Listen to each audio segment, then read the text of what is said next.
What's up, YouTube? SQB is back. I'm Vince. I'm Angelo. And we're going to be reacting to yet another video. And we're going to be reacting to, this time, one of your favorite guys is... KTO. I'm a Funmo guy, but maybe we'll do a Funmo reaction in the future. So it's like, yeah, we're going to react to what he called the NFL draft's most insane stories of all time. I'm excited to see what he says about the NFL draft. You take any wild guesses what the most insane story is? I saw a dress on the thumbnail, so I'm... Yeah, there's a dress on the thumbnail. We'll see. So you'll probably see that eventually too. So yeah, let's get going. With the second pick, the Philadelphia Eagles select Donovan McNabb, quarterback of Syracuse University. See highlights. In 1999, Eagles fans were furious when their team chose Donovan McNabb. This wasn't because of McNabb. The fans just wanted running back Ricky Williams more.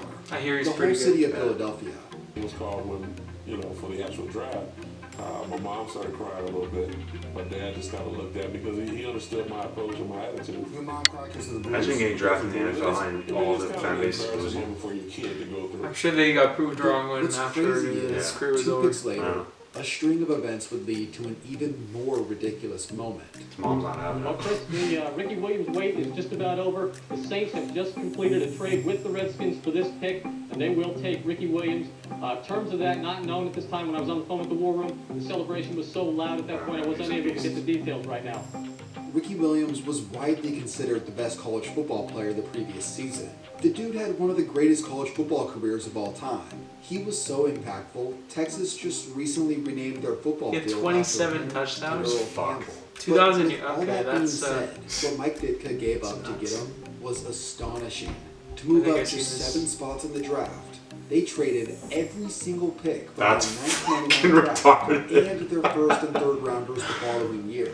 It was a trade so ridiculous. That's an Angelo To get a running Something back, like all this to get a never running happened back. before that, and hasn't happened since. The next day, Like, well, back to the Ricky day, met the the running coach and who running made this was bigger. inconceivable Okay, trade, you're right. Mike Ditka, If who that was was- also sporting a dreadlock wig.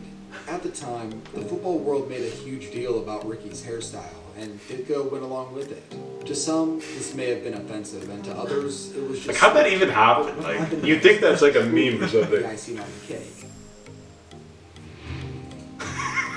For better or worse, it's easily one of the most ridiculous sports-related magazine covers to ever be published. From the media's perspective, this was treated like a marriage, and for all intents and He actually purposes, did that. it was. What's that? Mike Ditka had put his reputation on the I'm line. surprised Ricky was down He for was a coach who was that. 14 years removed from his one and only Super Bowl, and this move, trading every single draft pick for one player, would make him look like a complete fool if it failed. And then for Ricky, the dude was willing to put on a Come on, dude. Come on, man. Pause. to do this, and if he was a bust, he would never live this down. It was interesting because we were married for better or for worse. I mean, it was a marriage that only lasted less than a year. Man, he had a glow up, alright. Fired, but it was foreshadowing.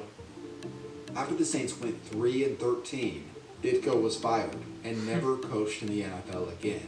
Ricky went on to only last 3 years in New Orleans before he was traded to Miami. He went on to have one of the more unique career paths in the league that you'll ever see. And it all started with the most infamous draft trade and that magazine cover. That's now, crazy. let's go back to where he first got his fame, the University of Texas. Following his dominant career for the Longhorns, the school would have another superstar running back that came a few years Yes. later, Cedric Benson. Cedric R.I.P. wasn't on the same Yeah. level that Ricky Died a was, couple years ago. but the dude was damn good. He currently sits just behind Ricky on the Longhorns' all-time rush list. This was when Texas and was actually like good. Ricky, Cedric whatever was happened. selected in the Yeah. top 5 of the NFL draft. Got cocked. 2005 NFL Draft, the Chicago Bears select Cedric Benson, running back. Oh, yeah, he was cheesed. Yeah, I remember. Following being selected, Cedric Benson was seen crying. Obviously an emotional day, happy day for Cedric. You might Why, be you wanna go to thinking Chicago? that he's crying because he was happy to be drafted, right? Well, that's Sad. wrong. He was actually upset and legitimately crying tears of sadness that the Bears had drafted him. According to the Chicago Tribune and other news outlets, prior to being Oh my drafted, God. Benson's representatives and the Bears were not on the same Jerry page Angelo, discussing that's Angelo. potential contract demands. On a last-minute phone call, Benson's representatives tried to make this clear to the Bears front office, Yeah, why would they do that? but Chicago took him anyway. He Chicago This thing. eventually led to a 36 Chicago doing holdout Chicago throughout things. training camp. and a contentious relationship from there. This was good foreshadowing for his time in Chicago. It was a disaster that ended after 3 seasons. Although Cedric Benson was able to bounce back and find success in Cincinnati later on. Yeah, R.I.P. Now, seriously. we're going to go back in time. Let's take it to the 1960s.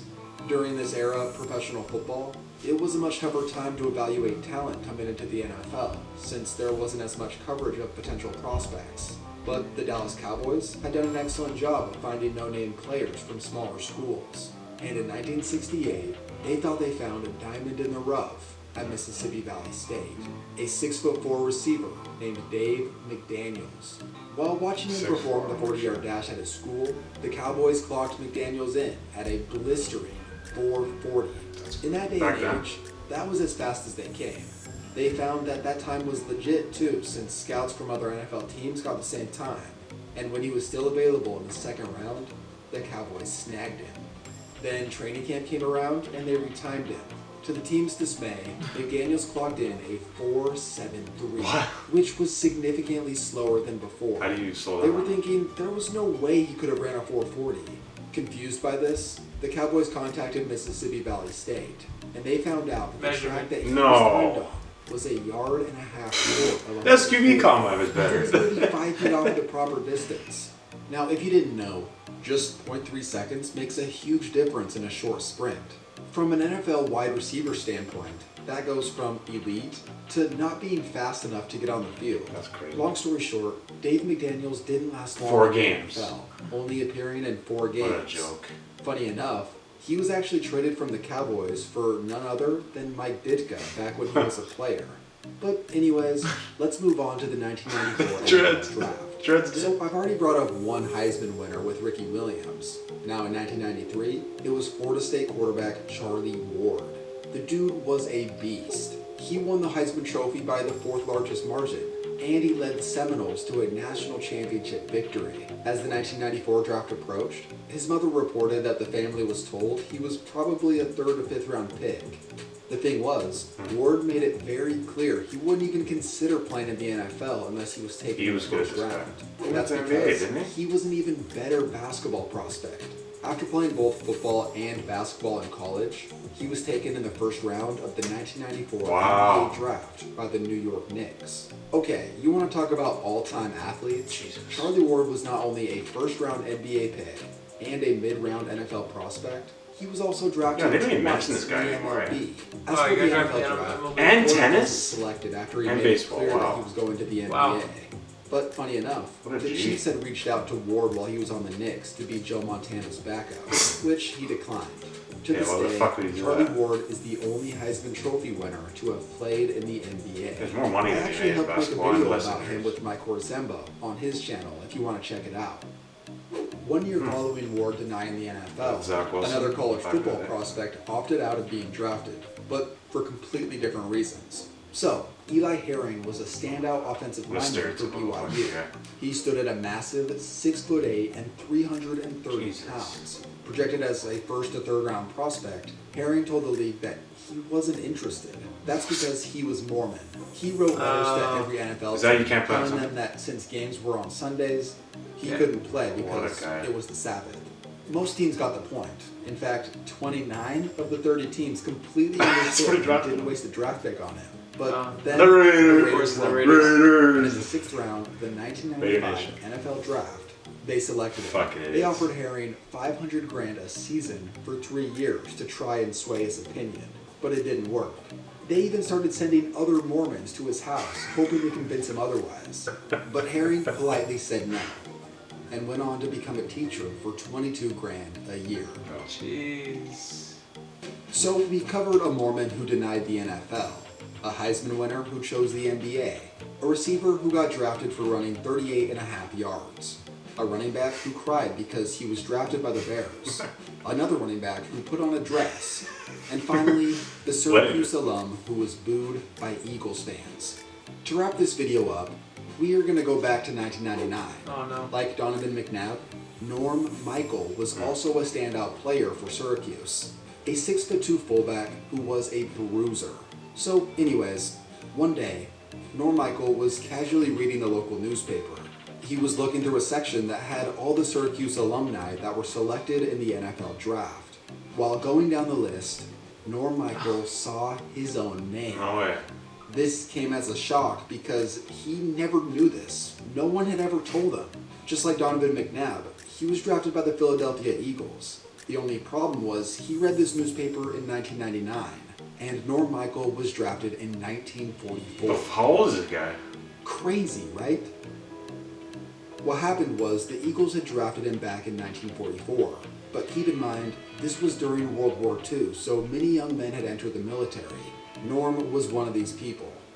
He had been stationed in Alabama, away from where he played college football. So when the Eagles had sent out looking for him, they could never find him. So he went to the war? They apparently Oh my never God. received word that he entered the military. It's just wild. Imagine if Norm was a guy like Uncle Rico, talking about back in his day. He could have played in the league if he got his shot. Then comes to find out, he actually could have. But he found out 55 years too late. Wow, Angelo, what do you think? Norm frickin' Michael.